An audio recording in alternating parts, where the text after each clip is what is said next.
1세기 당시에 사람들이 여러 가지 형식을 사용해서 기도했습니다. 주로 길고 복잡한 주문을 외웠는데요. 어떤 신에게 그리고 여인에게 은총을 구하는 기도를 했습니다. 반복적으로 외우는 기도의 형식을 많이 했다라고 합니다. 이 사람들이 드리는 기도는 불확실성이라는 특징이 있었습니다. 기도를 하면서도 내가 어떤 기도를 하고 있는지 모른다라는 것입니다. 그래서 신을 어떻게 달래야 될지, 어떤 형식으로 신에게 기도를 해야 될지 전혀 모르고 기도를 했다라고 합니다. 기도는 신비롭습니다. 그래서 우리가 기도하지 않습니까? 많은 사람들이 누군가는 한 번씩 다 기도를 했었을 것입니다. 기도를 하면 누군가 들어주겠지라는 생각을 합니다. 그래서 허공에 대고 외치는 기도를 하기도 합니다. 어떤 사람은 좀 더 높은 차원의 기도를 합니다. 그때는 하나님의 임재가 임하죠. 하나님의 은혜와 임재 안에 하나님의 사랑 속으로 빠져들어갑니다. 아주 기초적이고 아주 쉬운, 어떻게 기도하는지도 모르는 이런 기도에서부터 높은 차원의 기도까지 다양한 기도의 이 범위가 있습니다. 우리는 이 양극 사이에 어느 지점에서 기도를 하고 있습니다. 이것이 우리의 솔직한 기도의 모습입니다. 오늘 본문을 보니까 주님께서 기도를 가르쳐 주고 계십니다. 전반부에 보면 하나님에게 초점이 되어 있고요. 그리고 오늘 제가 좀 집중적으로 보고 싶은 11절 말씀, 이 말씀에는 우리가 이 땅을 살아가면서 필요한 기도가 무엇인지 주님께서 가르쳐 주시는 내용이 담겨져 있습니다. 중요한 사실 한 가지를 가르쳐 주시는데 그것이 무엇이냐면 우리는 하나님을 향하여서 의존할 수밖에 없는 존재이다라는 이 중요한 사실을 오늘 가르쳐 주고 계십니다. 그러면 이 11절 말씀을 구체적으로 살펴보려고 하는데 세 가지를 설명을 하려고 합니다. 첫 번째로는 일용할이라는 단어이고요. 두 번째는 양식입니다. 그리고 세 번째는 우리에게 라는 단어를 우리가 살펴보면서 그러면은 11절에서 예수님께서 가르쳐 주시고자 하는 기도의 내용이 무엇인가 우리가 알고 이해하고 돌아가는 것입니다. 첫 번째는 일용할이라는 의미입니다. 일용할이라는 이 단어를 이해하기 위해서는 유대인들이 생각하는 하루, 날의 개념을 이해하면 됩니다. 그러니까 24시간을 유대인들이 어떻게 이해를 했느냐. 유대인들의 시작은 저녁 시간이었습니다. 그러니까 유대인들에게 있어서 하루라는 것은 저녁부터 다음날 저녁까지입니다. 그래서 간단하죠. 일용할이라는 것은 무엇이냐면 잇따라 다가오는 날, 다음 날을 의미하는 거죠. 일용할 양식은 잇따라 오는 날을 위한 양식입니다. 구약 성경을 보면 하루의 양식으로 생존했던 이야기가 있습니다. 아마 잘 아실 겁니다. 만나 이야기인데요. 이스라엘 백성들이 애굽을 탈출했습니다. 애굽에서 출애굽하고 그리고 한 달이 지났습니다. 양식이 떨어졌어요. 광야에서 양식이 떨어지자 이 사람들은 가만히 있질 못했습니다. 어떻게 했습니까? 불만을 터뜨리기 시작했습니다. 애굽에서 나왔던 이 오리고기, 빵 이런 것들은커녕 지금 이 광야에서 내가 굶어 죽게 되었다라고 불평하는 거죠. 심지어는 그 이집트 생활, 애굽의 생활을 동경합니다. 내가 지금보다 그때 살았던 때가 훨씬 더 좋았던 것 같다. 차라리 그곳에 가고 싶다라고 동경합니다. 결국 하나님을 원망하게 되죠. 이스라엘 백성들이 하나님을 원망하고 불평하고 불만의 소리를 올려댔습니다. 하나님은 어떻게 하셨습니까? 그들에게 벌을 주셨습니까? 아니, 그렇지 않습니다. 하나님은 이들에게 하늘에서 양식을 비같이 내려주셨습니다.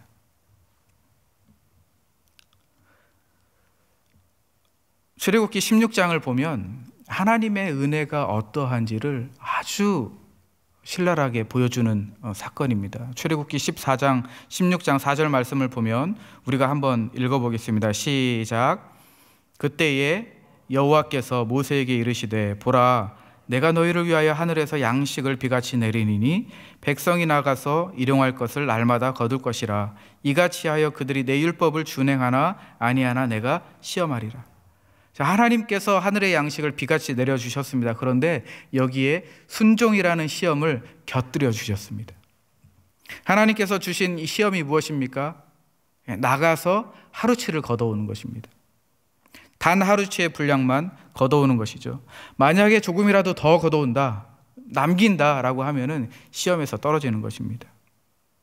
이게 어떤 훈련입니까? 순종하는 훈련입니다. 매일같이 하나님이 주시는 그 양식을 믿고 의지하고 신뢰하겠다라는 믿음의 훈련을 하나님이 곁들여 주신 것이죠.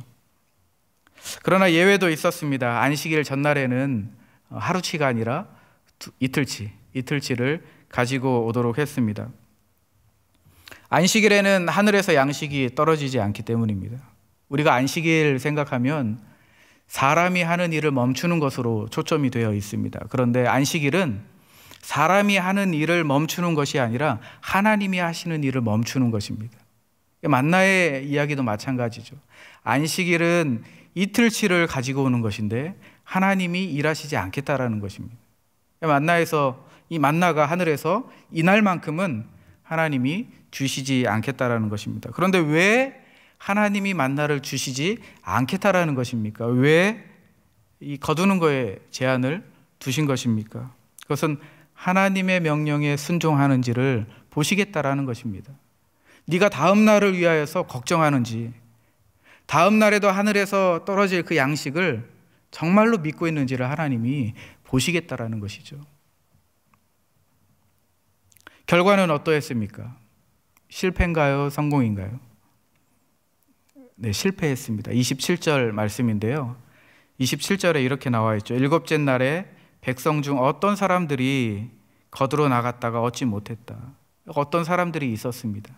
이 사람들은 하나님이 주신 시험에 낙제했습니다. 떨어진 거예요. 한 오멜 이상을 거두어 드렸습니다. 그리고 썩는 것을 보아야 했습니다. 안식일에 만나를 거두려고 나간 것이죠. 광야에 나갔습니다. 일용할이라는 단어는 다음 날을 잇는 건데, 다음 날, 이어오는 다음 날을 이라는 정의가 있는데요. 다음 날을 준비하는 것은 우리가 매우 중요합니다. 하나님께서 주신 그 말씀에 따라서 우리가 살고자 하는 이 준비, 하나님이 말씀하시는 그 말씀 가운데 우리가 무언가를 준비하는 것은 결코 정죄받아서는 안 됩니다. 우리는 준비해야 됩니다. 지적으로 준비해야 되죠. 영적으로 준비해야 되죠. 그리고 인격적으로 우리는 준비해야 됩니다. 다음 날을 위해서 우리는 준비를 해야 됩니다. 더 나아가서는 우리가 물질도 예비를 해야 합니다. 주님이 가르쳐 주시는 이 주기도문에는 너희가 인격적으로, 영적으로, 지적으로, 물질적으로 준비한 거 다 틀렸어, 그렇게 말씀하시지 않습니다. 주님이 가르쳐 주시는 이 기도의 내용은 절대로 준비하는 것과 괴리되지 않습니다. 주님은 준비하라고 말씀하시는 거죠. 그 대신 우리가 경계해야 될 것은 무엇이냐면, 미래를 위해서 물질을 준비하는 것, 이 자체에 있는 것이 아니라 하나님을 의지하는 대신에 물질을 의지하는 이 마음을 경계해야 된다는 겁니다.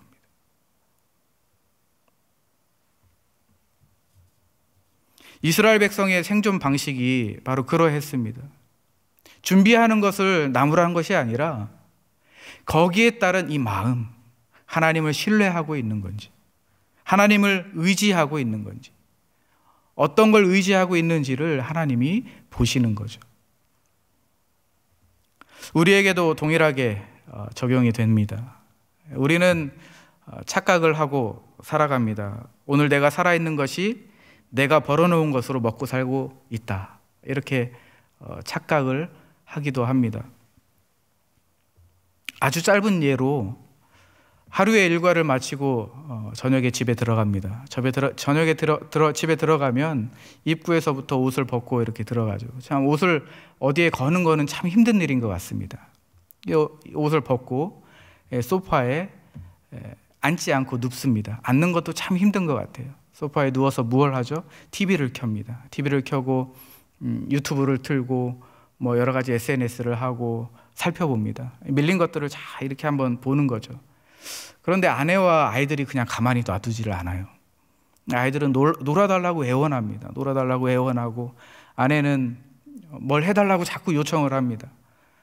밥 다 차렸습니다 이야기하는데요, 밥 차렸다라는 것은 다 세팅이 되어 있으니까 앉아서 식사하세요가 아니라, 자, 밥 거의 다 됐으니까 밥통 열어서 밥 푸고 흩어져 있는 의자들을 가지런히 모아놓고 숟가락과 젓가락을 세팅을 하고 냉장고에 있는 이 반찬들을 꺼내서 나열하라는 소리예요. 이런 것들을 막 시킵니다. 심지어는 설거지까지 해달라고 시키는 거죠. 이때 이런 반응들이 가끔 나와요. 가끔은 아니고 자주 나옵니다. 밖에서 일하고 힘들었으니까 조금 쉬고 싶다, 이런 말을 자주 하거든요. 아이들에게는 어떤 말을 합니까? 아빠가 밖에서 일을 해야 너희들에게 장난감도 사줄 수 있고 맛있는 것도 사줄 수 있어, 이런 말을 해요. 이런 말 가운데 전제되어 있는 생각이 있습니다. 어떤 생각이냐면, 내가 너희들을 책임진다, 내가 일해야 내가 번 돈으로 너희들을 먹여 살린다라는 생각이 전제되어 있다라는 사실을 제가 문득 떠올라 버렸습니다. 내 가정의 내일은 내가 지킨다. 아주 작은 예지만 제 생각을 점령해 버린 것이죠. 우리는 그런 것 같습니다. 우리는 내가 살고 있는 것이 단지 정말 내가 열심히 일해서 내가 쌓아서 살고 있다라고 착각을 하고 있는 것 같아요. 그런데 하나님의 시험은, 하나님이 원하시는 것은 그게 아닙니다. 생명을 허락하신 것도 하나님이시고, 양식을 공급하시는 것도 하나님이시고, 하루를 살아갈 수 있는 필요한 자원들을 주시는 것도 하나님이심을 보도록 하는 것입니다. 성경은 그렇게 가르쳐 주시는 거예요. 하나님이 먹을 걸 주시기 때문에 너희가 사는 것이다. 이 순간에도 하나님이 생명을 불어 넣어 주시기 때문에 너희가 호흡할 수 있는 것이다. 생명 없이는, 내가 주는 생명 없이는 너희는 한순간도 살아갈 수 없다. 그것이 바로 성경이 가르쳐 주시는 하나님의 말씀입니다. 그런데 우리는 참 어리석은 삶을 살아가고 있지 않나라는 생각을 해봅니다. 그런데 거룩하게 살아간 신앙의 선배들을 보면 참 대단한 것 같습니다. 이 선배님들도, 신앙의 선배님들도 이 땅에서 살아가는 데 필요한 자원들을 공급받았습니다. 그런데 이 땅에 살아가기 위한 이 자원을 얻고 누림으로 인하여서 이분들은 이 땅을 바라보는 것이 아니라 하늘을 바라봤다라는 것이 우리와 좀 다른 모습인 것 같습니다. 시편 121편 1절 2절 말씀에 보니까 시인이 이런 고백을 했습니다. 한번 같이 읽겠습니다. 시작. 내가 산을 향하여 눈을 들리라. 나의 도움이 어디서 올까? 나의 도움은 천지를 지으신 여호와에게서로다. 우리가 내일을 준비하는 모습이 바로 이래야 합니다. 우리는 이 땅에 살아가면서 땅에 있는 것들을 하늘로부터 공급을 받죠. 그러나 우리는 이 땅을 살아가는 이 세상 속에서 하늘에서 주시는 이 자원을 가지고 하늘을 바라봐야 된다는 것입니다. 하늘에서 주신 이 자원을 땅을 위하여서 살아가는데 수단화시키면 안 되는 것이죠.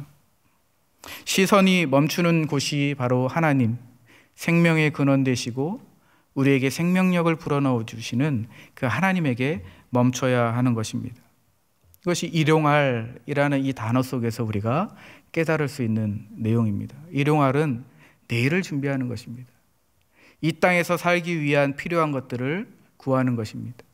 그런데 우리가 이 하늘로부터 얻은 공급받은 이 자원들이 땅을 위하여서만 살기 위한 수단이 아니라 하나님이 주시는 이 공급된 이 자원을 가지고 하나님을 보는 것, 이것이 바로 일용할이라는 단어 속에서 감추어져 있는 내용입니다. 두 번째는 양식이라는 단어입니다.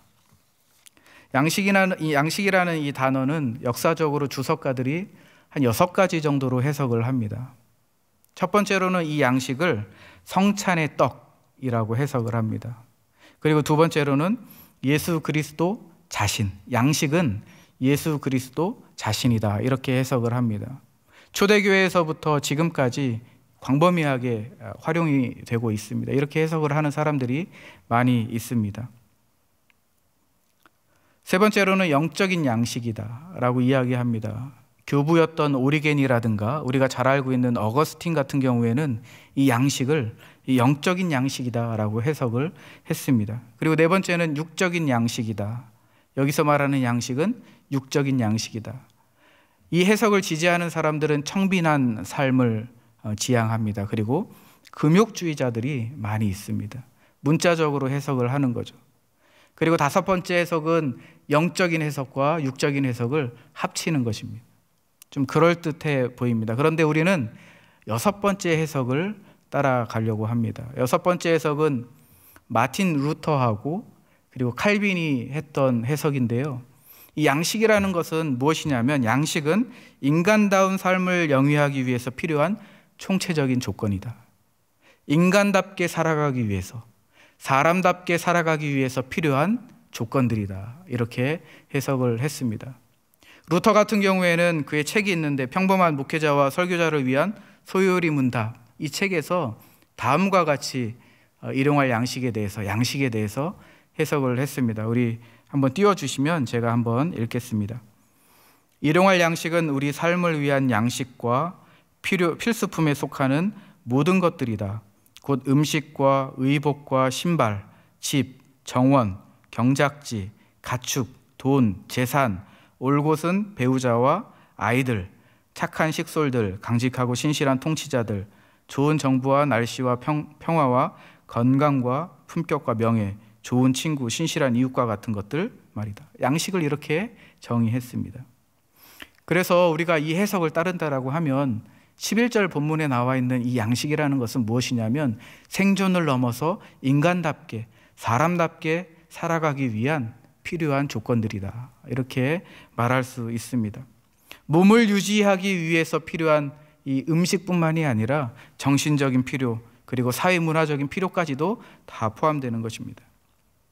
예를 들면 이런 것입니다. 우리가 하나님의 자녀로 사회적인 그 일원으로서 살아갈 수 있게 하는 교육과 문화, 여기에 포함됩니다. 그리고 정의로운 법치국가, 여기에 포함되는 것이죠. 그리고 공정한 사회제도, 이웃들과의 좋은 관계, 그리고 합리적인 범위 안에서 우리가 선택할 수 있는 기호품들도 이 양식에 포함됩니다. 그런데 우리가 이러한 말을 할 수가 있겠죠. 양식이 충족되지 않는다라는 말을 할 수가 있습니다. 이것은 음식이 부족하다라고 말할 수도 있지만 예를 들면 이런 것입니다. 불법이 자행되는 국가 현실을 보면서 우리 양식이 충족되지 않았다. 이렇게 또 생각해 볼 수 있겠죠. 그리고 외적인 조건들 때문에 겪는 불합리한 차별 대우, 우리가 이러한 모습들을 보면서 양식이 충족되지 않는 우리의 현실 가운데 우리는 살아간다. 이렇게 말할 수 있습니다. 그리고 이웃들과 좋은 관계를 맺지 못하도록 소외를 강요하는 이 사회 현상들, 일용할 양식이 충족되지 않았다. 우리는 이렇게 표현하기도 합니다. 그런데 왜 이런 질문이 생겨나는 거죠? 왜 양식이 충족되지 않을까? 우리는 사람답게 살고 싶고 인간답게 살고 싶은데 왜 이 양식이 충족되지 않을까라는 질문이 생겨나게 됩니다. 왜 그렇습니까? 그것은 미래에 대한 염려 때문입니다. 미래에 대한 염려가 있기 때문에 우리의 양식이 채워지지 않는 거예요. 염려라는 것은 마음이 분열되다라는 것입니다. 마음이 분열되다. 예수님께서는 공중의 새를 보라고 말씀하셨고 예수님께서는 들에 핀 백합화를 보라고 말씀하셨죠. 예수님은 우리의 염려에 대해서 걱정하셨습니다. 그리고 자연을 바라보게 했습니다.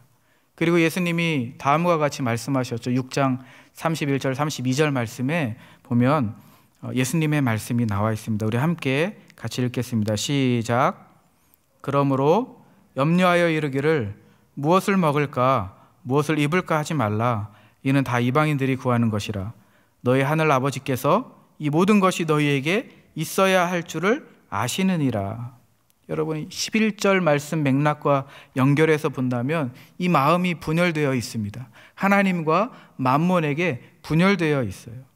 그런데 34절을 보면 예수님도 인정하시는 것이 있습니다. 무엇이냐면 염려라는 것은 없을 수는 없다. 염려는 있을 수 있다라는 것을 예수님은 인정하십니다. 구약 성경의 예언서를 보면 예수님도 고뇌하셨고 슬퍼하셨다라고 말씀하십니다. 그리고 십자가의 사건을 보십시오. 십자가 아래에서 그 어둠과 슬픔이 짙게 깔려 있습니다. 나사로의 무덤 앞에서 예수님은 우셨습니다. 슬퍼하셨죠. 거기에 염려하셨을 것입니다. 그리고 사람들이 하나님을 신뢰하지 않는 그 모습을 보면서 예수님은 슬퍼하셨습니다. 그런데 예수님은 우리의 눈을 자연을 보게 하십니다. 자연에 있는 새를 보게 하시고 들에 피어난 백합화를 보게 하십니다. 갈릴리 언덕 대기 속에 있는 정말 여유를 즐기며 살아있는 것 자체를 즐기고 자유롭게 날아다니는 새를 보라고 말씀하십니다. 새들은 우리와 같이 일을 하지 않습니다. 그런데 전혀 일하지 않지만 대체적으로 잘 살아갑니다. 그리고 갈릴리 땅에 피어있는 수만 가지 종류의 꽃을 보게 하십니다. 연약한 아름다움이 있습니다. 하나님이 주신 모습 그대로의 아름다움이 있습니다. 그리고 예수님이 이렇게 말씀하십니다. 그러므로 내일 일을 위하여 염려하지 말라. 내일 일은 내일이 염려할 것이요 한날의 괴로움은 그날로 족하니라. 여러분, 무엇을 위한 염려인가가 문제인 것입니다. 근본적으로 생명은 하나님께 속한 것임을 우리가 알아야 된다는 것이죠. 생명을 보존하는 것은 먹고 마시고 입고 재물에 달려있는 것이 아니라 생명의 주인 되시는 하나님 나라와 그 의에 지배당하고 통치당하는 것, 결정되는 것, 그것이 바로 우리의 삶이 되어야 된다라고 이야기하십니다. 그러면서 33절에 예수님이 이렇게 말씀하셨죠. 그런즉 너희는 먼저 그의 나라와 의를 구하라. 그리하면 이 모든 것을 너희에게 더하시리라. 우리에게는 염려가 있습니다. 우리는 양식을 구합니다. 인간답게 살아갈 수, 그리고 사람답게 살아갈 좋은 관계를 유지하고 싶은, 그리고 이 세상에서 뭔가 좀 풍족하진 않지만 좀 만족하면서 살아가고 싶은 그러한 마음들이 있습니다. 그런데 미래를 향한, 내일을 위한, 내일을 생각하는 그 염려가 그 양식을 충족시키지 못한다는 것이죠. 그런데 예수님께서 우리에게 이 문제를 해결해 주시는 방법은 자연을 보게 하시는 것, 하늘에 나는 새를 보게 하시는 것, 들에 핀 백합화를 보게 하시는 것. 그러면서 예수님께서 결론을 내리신 것은 너희는 먼저 그의 나라와 의를 구하라. 그리하면 이 모든 것을 너희에게 더하시리라. 우리는 이 현대사회 물질주의 세상에서 살아가고 있습니다. 미래에 대한 염려에서 우리는 자유롭지 못한 것을 우리는 인정할 수밖에 없습니다. 우리의 이러한 현실 가운데 주님이 가르쳐 주시는 기도는 매우 당황스럽고 난감합니다. 왜냐하면 우리는 사실 이 내면에, 내 마음속에 내가 버는 돈, 내 남편이 벌어온 돈, 내 부모로부터 받은 돈, 유산, 이 돈을 가지고 살아갈 수 있다라고 생각하기 때문입니다. 우리 집에 있는 냉장고에는 음식이 가득합니다. 썩지 않을 것을 위하여서 기도하기도 합니다. 쌀이 넉넉하게 있고 통장에 잔고가 있습니다. 그러므로 우리는 하나님을 의지하지 않습니다. 세상에 살면서 우리가 경제적으로 나를 보호할 수 있는 이 방법을 사용하는 것은 나쁜 일이 아닙니다. 그런데 문제는 무엇이냐면 그 방법에 의존하는 우리의 내면의 자세입니다. 우리는 불안한 세상에서 살고 있기 때문에 그렇다라고 우리는 말합니다. 우리는 휘말리기 쉽습니다. 그러나 예수님을 우리가 생각해 보십시오. 예수님이 하신 말씀들을 생각해 보십시오. 예수님이 무엇을 보게 하십니까? 창조주이신 하나님을 보게 하십니다. 그 하나님은 무엇을 하셨습니까? 하나님은 이 세상을 놀랍고 신비롭고 정말 아름다운 것으로 채우신 분이 바로 하나님이십니다. 하나님은 아름다움과 활기와 그리고 흥분으로 가득한 세상을 만드셨습니다. 무엇보다 자신이 창조한 피조물을 통하여서 하나님을 사랑하기를 원하시고 하나님을 신뢰하기를 간절히 원하고 계십니다. 시편 4편은 창조시입니다. 하나님의 최고의 작품인 창조에서부터 그리고 복잡한 인류 문명 가운데 정체성을 찾아가려고 하는 이 포로 시기까지 이 시편 104편에 쭉 기록되어 있습니다. 그런데 시인이 이 수천 년의 역사를 결론을 이렇게 내립니다. 104편 27절에서 31절 말씀인데요. 우리 함께 같이 읽겠습니다. 시작. 이것들은 다 주께서 때를 따라 먹을 것을 주시기를 바라나이다. 주께서 주신즉 그들이 받으며 주께서 손을 펴신즉 그들이 좋은 것으로 만족하다가 주께서 낯을 숨기신즉 그들이 떨고 주께서 그들의 호흡을 거두신즉 그들은 죽어 먼지로 돌아가나이다. 주의 영을 보내어 그들을 창조하사 지면을 새롭게 하시나이다. 여호와의 영광이 영원히 계속할지며 여호와는 자신께서 행하시는 일들로 말미암아 즐거워하시리로다. 보십시오. 주께서 때를 따라 주께서 주신즉 주께서 손을 펴신즉 주께서 낯을 숨기신즉 주께서 호흡을 거두신즉 여호와의 영광이 영원히 계속할지며. 물질 세계는 새로운 세상을 위한 하나님의 재료입니다. 하나님의 재료에 불과합니다. 이 물질 세계는 하나님의 영광으로 채워진다고 말씀합니다. 시인이 내린 결론입니다. 수천 년의 인간 역사를 보았을 때에 결론을 이렇게 내렸습니다. 만약 이러한 사실이 맞다면 창조물, 나무와 바다, 새와 동물에게 이러한 사실이 해당된다면 우리 인류 전체에게도 해당되는 것이죠. 그래서 이레니우스라는 교부 신학자는 이러한 말을 했습니다. 하나님의 영광은 바로 충만히 살아있는 인간이다. 하나님의 영광은 바로 충만히 살아있는 인간이다. 하나님께서는 이 땅을 그분의 영광으로 채우시겠다라는 거죠. 뿐만 아니라 하나님의 영광으로 채우신 이 세상에 우리를 초대하시겠다라는 겁니다. 하나님의 이야기를 우리의 삶에 충만히 채워가시겠다라는 거죠. 예수님은 이 창조주이신 하나님을 보게 하셨습니다. 그러니까 이와 같은 하나님의 이 거대 담론, 하나님의 선교의 이 거대 담론 앞에서 우리가 염려하고 걱정하고 불평하고 불만의 소리는 너무나 부끄러운 것이죠. 이 세상을 통치하시고 주관하시는 그 하나님을 보시기를 바랍니다. 새로운 세상을 창조해 나가시고 그 세상 가운데 하나님의 영광을 가득 채우시겠다. 여호와의 영광이 영원히 계속될 것이다. 라고 말씀하신 그 하나님을 기억해 보십시오. 그 안에 우리의 삶을 초대하는 것입니다.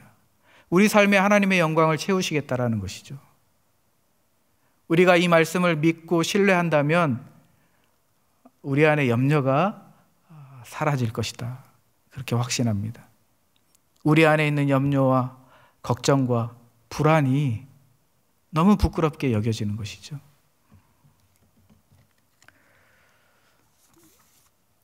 자, 세 번째입니다. 세 번째는 우리에게인데요. 11절 말씀을 보면 우리에게라는 이 우리라는 단어가 두 번 등장합니다. 원문을 보면 두 번 등장하는데 이렇게 되어 있습니다. 오늘 우리에게 우리의 일용할 양식을 주시옵고. 우리에게 우리의 일용할 양식을 주시옵고. 왜 우리라는 단어를 이렇게 강조했습니까? 주님이 가르쳐 주시는 이 기도는 나 개인을 위한 기도가 아니라는 것이죠. 나를 위한 기도, 나에게 일용할 양식을 주시옵소서라는 기도가 아니라 우리에게 공동체적인 기도입니다. 그러면 우리라는 것은 누구를 말하는 것이냐? 두 가지가 있습니다. 첫 번째는 그리스도 안에 있는 형제와 자매, 그리스도의 지체들입니다. 우리에게 일용할 양식을 주시옵소서. 예를 들면 이런 것입니다. 예수님께서는 가깝게는 제자들에게 이렇게 기도의 내용을 가르쳐 주셨고요. 그리고 좀 더 멀게는 신약의 교회들에게 이 내용을 예수님은 요구하셨습니다. 그런데 예루살렘 교회에 큰 흉년이 일어났죠. 그때 궁핍한 처지에 이르렀을 때 사도 바울과 이방 교회들이 어떻게 했습니까? 헌신해서 연보를 전달했습니다. 교회 성도들은 굶주림을 면할 수 있었습니다. 그래서 하나님께서 받으실 만한 향기로운 제물이었는데 바로 이런 것입니다. 우리에게라는 것은 하나님이 주시는 이 자원과 일용할 양식들을 우리가 함께 나눈다라는 의미가 들어있는 것입니다. 나에게 주시옵소서. 내가 갖겠습니다. 나를 위해서. 주님이 원하시는 기도는 이것이 아니라 우리에게입니다. 우리 지체 안에서 하나님이 주시는 이 자원들을 나누고 같이 살아가겠습니다. 두 번째 범위는 그렇습니다. 두 번째 범위는 이웃을 말합니다. 심지어는 예수를 모르는 불신자들에게도, 그리고 이교도들까지도 적용할 수 있습니다. 그러니까 인류 전체를 이야기하는 거죠. 우리라는 것은 그리스도인들 뿐만이 아니라 인류 전체를 이야기하는 것입니다. 그런데 예수님께서 왜 이 기도를 우리에게 주시는 거냐라는 질문을 했을 때에 그것은 무엇이냐면 굶주려 가고 있는 이웃들의 형편을 남의 일처럼 생각하지 말라는 거죠. 심지어는 이와 관련해서 하나님이 주시는 그 양식을 우리가 넘치게 소비하거나 아니면 사치스럽게 낭비하는 것으로 인하여서 의도하지 않게 다른 이웃들의 굶주림을 우리가 조장하는 것이죠. 예수님은 이거에 대해서 경계하십니다. 그래서 우리는 종교를 넘어서 인종을 넘어서 문화를 초월하여서 지구 어디에서든지 모든 인류가 다 우리가 굶주리지 않도록 하는 것, 그리고 인간다운 식생활을 함으로써 건강하게 살아갈 수 있는 것, 그리고 인간들의 존엄성을 유지할 수 있도록 하는 것, 우리가 이것을 위하여서 기도해야 된다는 것입니다. 그것이 바로 하나님의 통치를 받으면서 살아가는 그리스도인들의 경건한 삶이라는 것을 주님께서 주님의 기도로 가르쳐주고 계십니다. 저는 11절 이 한 절을 살펴보면서 이 기도는 하나님 나라를 위한 기도이구나라는 생각을 했습니다. 왜 그렇게 생각을 했냐면 일용할이라는 생각을 한번 해보십시오. 다가오는 날을 위한 기도입니다. 다가오는 날. 그 날이 어떤 날입니까? 하나님이 통치하시는 날입니다. 하나님을 신뢰하고 전적으로 하나님을 의존하는 그러한 모습을 하나님이 원하시는 거죠. 하나님의 통치가 있는. 우리가 그것을 준비하는 것이 바로 일용할이라는 단어 가운데 숨어 있었습니다. 양식이라는 것은 무엇입니까? 사람답게 사는 것, 인간답게 사는 것인데 우리가 일용할 양식에 왜 이 양식에 충족되지 않는 우리의 모습들이 있습니까? 미래를 위한 염려 때문입니다. 그런데 우리가 이 미래를 위한 이 미래 때문에 생겨나는 이 염려를 예수님께서 어떻게 해결해 주셨습니까? 하나님의 영광이 하나님이 창조한 이 세상 가운데 가득 채워지겠다. 하나님의 새로운 창조 세계를 보게 하시는 겁니다. 그 가운데 하나님의 통치가 있습니다. 그 하나님의 영광이 가득한 이 새로운 세상에 우리의 삶을 초대하시고 하나님의 영광을 우리의 삶으로 이어가시겠다라는 것이죠. 이것이 양식이라는 단어 가운데 숨어 있었습니다. 그런데 우리에게라는 이 단어가 정말 결정적인 것 같아요. 나를 위한 것이 아니라 우리를 위한 것. 하나님의 영광이 내 안에 머무는 것이 아니라 나를 넘어서 우리 그리스도인들의 지체 가운데, 우리 교회 가운데, 우리 가정 가운데, 가정을 넘어서 온 인류 가운데 하나님의 영광이 가득 채워지는 것입니다. 예수님께서 이것을 위하여서 기도하라고 말씀하시는 겁니다. 예수님께서 말씀하시는 것은 하나님 나라를 위하여서 기도하여라. 하나님의 통치 가운데 하나님의 영광이 가득한 이 세상 가운데 너희들이 함께 살아가면서 인간답게, 사람답게 하나님이 창조하신 하나님의 형상으로 회복하여서 살아가기를 매일같이 기도하여라. 주님이 가르쳐 주신 기도의 내용입니다. 말씀을 마무리하겠습니다. 기도의 내용은 우리가 선택하는 것이 아닙니다. 기도가 우리에게 다가와야 합니다. 기도가 우리를 선택하는 것입니다. 그러므로 우리는 매일같이 기도해야 됩니다. 하나님의 나라를 허락해 주십시오. 하나님의 통치 가운데 있게 하여 주시옵소서. 하나님의 통치와 하나님의 인도하심 가운데 내 삶을 이어가게 하여 주시옵소서. 하나님의 영광이 이 세상 가운데 가득 채워질 줄로 믿습니다. 이 가운데 나의 일상 가운데 하나님의 통치 안에서 우리가 함께 인간답게 사람답게 하나님의 형상으로 회복되어 살아가기를 원합니다. 우리의 매일의 기도가 이 기도가 있기를 주님의 이름으로 축복합니다. 여러분들의 일상 가운데 여러분들이 치열하게 살아가는 현장 가운데 하나님의 통치와 하나님의 나라가 임하기를 주님의 이름으로 축복합니다. 이 시간에 말씀을 기억하면서 함께 기도하고 자리를 일어나겠습니다.